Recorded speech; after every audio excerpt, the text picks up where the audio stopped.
Listen up, Cowboys Nation, because what I'm about to break down is either the craziest smokescreen Jerry Jones has ever pulled or the most boneheaded move this front office could possibly make. And honestly, I can't decide which one scares me more. Before we dive in, though, smash that subscribe button right now because I'm out here covering every single Cowboys rumor, leak, and front office move the second it drops. And with how quiet things have been on subscribers lately, I need you to show up for your boy so we can keep bringing you this unfiltered Dallas content that nobody else is giving you. Now, here's the situation that has me completely fired up. Todd McShay drops a bomb earlier talking about how there's serious buzz around the league that the Dallas Cowboys are trying to trade up from pick 12 all the way to the third overall spot to grab David Bailey, the pass rusher out of Texas Tech, and keep him in state. On the surface, some of you might be thinking, okay, that sounds aggressive, but we need edge rushers, so what's the problem? But hold on, because once you actually break down what this would cost and what it would mean, the entire thing falls apart like a house of cards in a hurricane. Let me paint the full picture for you so you understand exactly why this has me heated. The Cowboys traded away Micah Parsons last year, right? We all lived through that pain, and that whole situation created this massive void in the defense that we've been scrambling to fill ever since. In return for Micah, we got draft capital, including that 20th overall pick in this draft, plus the 92nd pick, and obviously we still have our original 12th overall selection.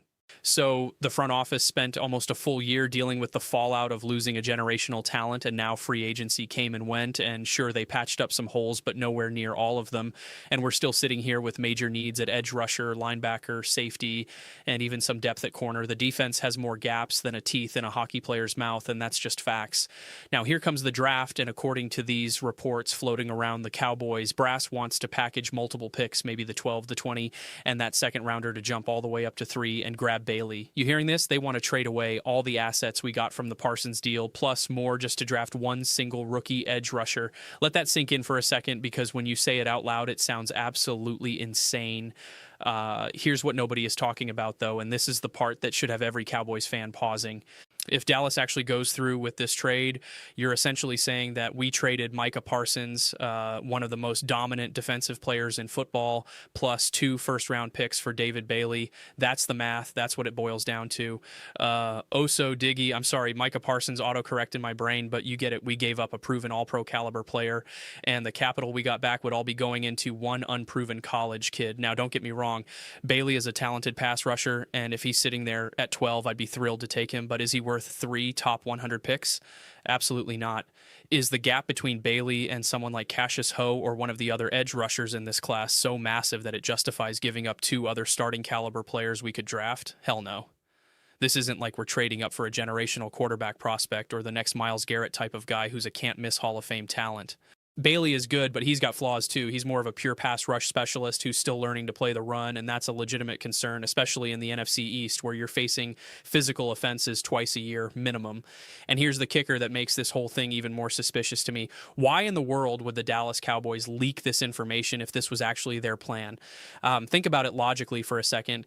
If your front office is genuinely trying to trade up to the 3rd pick to grab a specific player, wouldn't you keep that as quiet as possible? The moment you let it slip that you're targeting Bailey and willing to give up a haul to get him, you're showing your hand to the entire league. Now, every other team that might want Bailey knows exactly what's up, and they can either jump ahead of you or they can drive up the price even more because they know Dallas is desperate.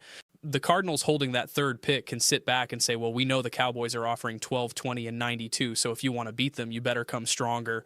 You're basically negotiating against yourself by making your intentions public, and Jerry Jones, for all the wild stuff he does, isn't that stupid when it comes to draft strategy. The Cowboys have been doing this for years. They float names and rumors and scenarios to create noise and misdirection so that when draft night comes, nobody actually knows what they're doing. Remember when everyone thought we were taking Johnny Manziel?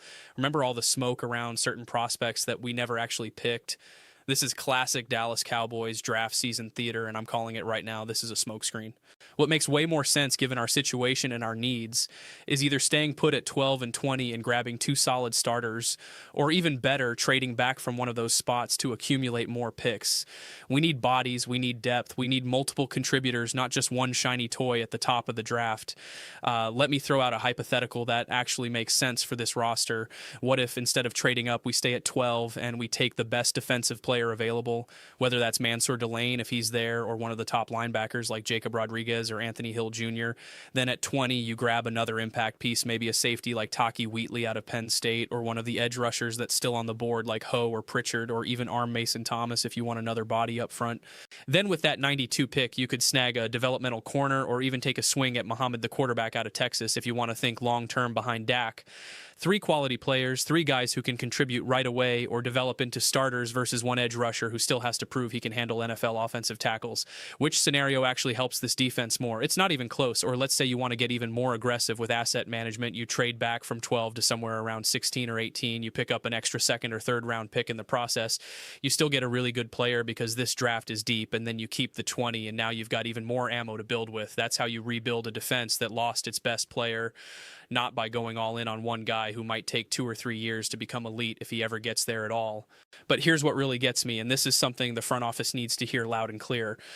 Y'all are not going to just stumble into another Micah Parsons. You're not going to find a plug-and-play replacement who comes in and gets double-digit sacks and plays all over the field and makes all-pro in his second year. That's not how it works. Micah was a once-in-a-decade type of talent, and even we didn't know he was going to be that good. We thought he was going to be a linebacker, and he turned into an edge-rushing nightmare. If Jerry Jones and Stephen Jones and Will McClay are sitting in that war room thinking we just need to find the next Micah, they're chasing a ghost. You build a defense by getting multiple good players who fit your scheme and can execute, not by swinging for the fences on one guy and praying he turns into a superstar. Bailey could be great, but he could also be just a solid starter. And if you gave up 3 premium picks for a solid starter, you lost the trade before it even started. The smarter move, and I know this isn't as sexy, but it's the right move, is to grab a veteran edge rusher in free agency or via trade, someone like Von Miller if he gets cut, or Dante Fowler, or any number of guys who might be available. Pair him with a rookie you draft in the 2nd or 3rd round, and now you've got a mentorship situation where the young guy can learn and you didn't blow your entire draft capital. 2-for-1 value, immediate production plus future development. That's how you actually fill the hole Micah left.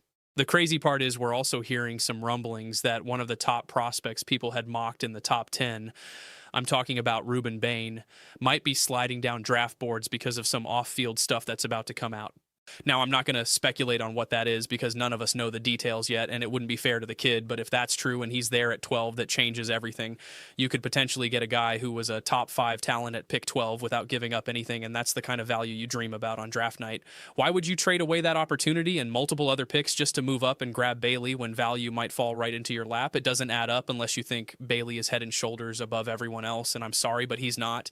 He's a first-round talent for sure, but he's not in a tier by himself, and this draft class has enough defensive talent that you can get impact players throughout the 1st and 2nd rounds without mortgaging your future. The NFL draft is about maximizing value and hitting on multiple picks, not putting all your eggs in one basket and praying it works out. Let's also talk about the cap situation and the overall roster construction because that matters here too. The Cowboys are in a weird spot where they're trying to compete now with Dak and CD and the offensive core, but they also just blew up the defense and are in a mini rebuild on that side of the ball. You can't rebuild a defense with one player. It takes multiple drafts and multiple quality starters to build a unit that can actually get stops when it matters. If you trade up and grab Bailey, sure, you filled the edge spot, assuming he pans out, but you still need linebackers, you still need safety help, you still need corner depth, and now you have fewer resources to address those needs. You're creating new holes while trying to fill one, and that's how you end up in a cycle of never having a complete roster. The smart teams in this league, the ones that consistently win and make deep playoff runs, are the ones that build through the draft by hitting on multiple picks every single year. Look at the 49ers, look at the Eagles before they fell off, look at the Ravens. They're not trading up and going all in on one guy unless it's a quarterback. They're accumulating picks and finding value and building depth so that when injuries happen or guys leave in free agency, they have the next man up ready to go. That's the model Dallas should be following, especially right now when we have more needs than we have solutions. So here's my actual theory on what's happening, and I feel pretty confident about this. The Cowboys are throwing out this Bailey smoke to make other teams think we're locked in on trading up and targeting a specific position. Meanwhile, the real plan is probably to either stay put and take best player available or more likely trade back from one of these picks to get more selections. If I'm running this draft, I'm trading back from 12 to somewhere in the mid-teens, picking up an extra second or third third. Then I'm keeping 20 and using those 3 picks on defense, maybe edge, linebacker, and safety.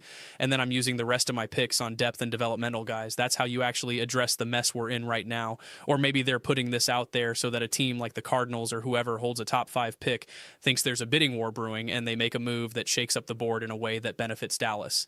There are a million reasons to leak false information during draft season, and all of them are strategic. If you take every report at face value, you're going to drive yourself crazy because half of it is nonsense designed to create leverage or confusion. And look, I want to be clear. I'm not saying David Bailey is a bad player or that he won't be successful in the NFL. If we draft him at 12, I'll be excited because he's a talented dude who can rush the passer, and we desperately need that. But the idea of giving up multiple first-round picks plus a second to move up and grab him when we have this many holes on defense is borderline malpractice. You don't do that unless you're getting a generational talent, and I'm sorry, but Bailey isn't that. If he was, he'd be in the conversation for number 1 overall, and he's not. The top of this draft is quarterbacks, and then it's the elite edge guys, and Bailey is in that next tier, which is still really good, but it's not worth what it would cost to get him at 3. You're essentially saying Bailey is worth the same as Max Crosby or close to what Micah Parsons was worth, and that's just not reality. He's an unproven rookie who has to show he can translate his college production to the NFL, and there's always risk with that no matter how talented the guy is. You make that trade, and he comes in and gets 6 sacks as a rookie because he's adjusting to the speed of the game and learning a new system, and suddenly you're sitting there with no extra picks and a defense that's still got holes everywhere and the fan base is ready to riot. Is that really the risk you want to take? I sure as hell wouldn't. The other thing that's bugging me about this whole narrative is the idea that we're desperate. Like, yeah, we need edge rushers, and yeah, we need to replace Micah's production, but we're not so desperate that we should be making panic moves and overpaying for a position. Desperation leads to bad decisions in the draft, just like it does in free agency. You reach for guys, you talk yourself into fits that aren't really there. You give up too much because you feel like you have to do something big to appease the fans and the media. That's not how good front offices operate. You stick to your board, you trust your evaluations, you take the best player available, or you trade back for value. You don't force it.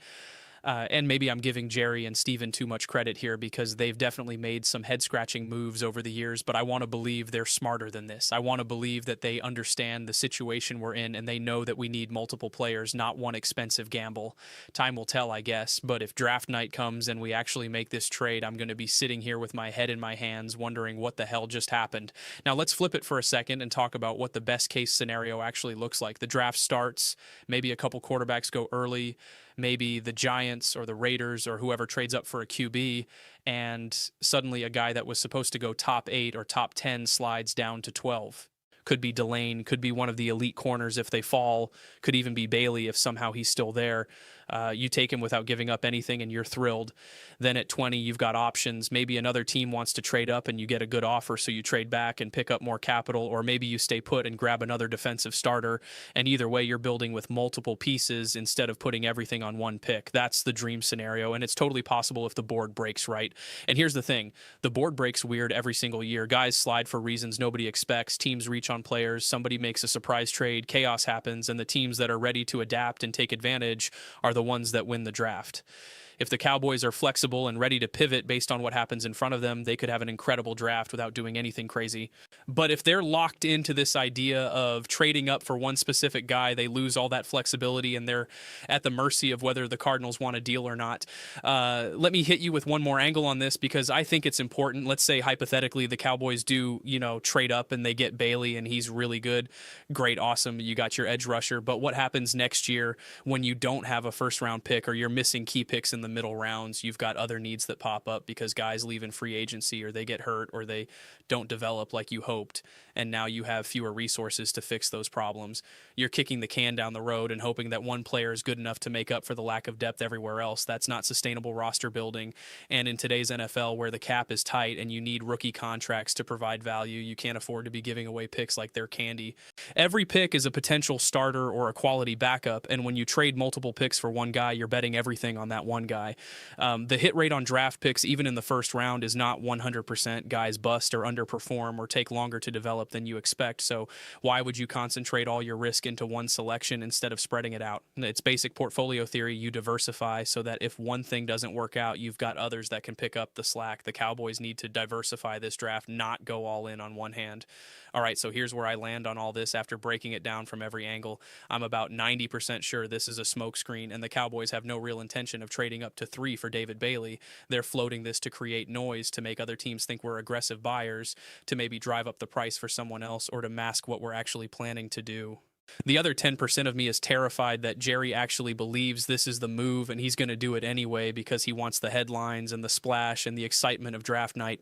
If that happens, I'm going to be frustrated as hell because it goes against everything that makes sense for this roster right now. We need multiple players. We need to hit on multiple picks. We need depth and competition and guys who can contribute on defense immediately. One edge rusher, no matter how good he might be, doesn't solve that.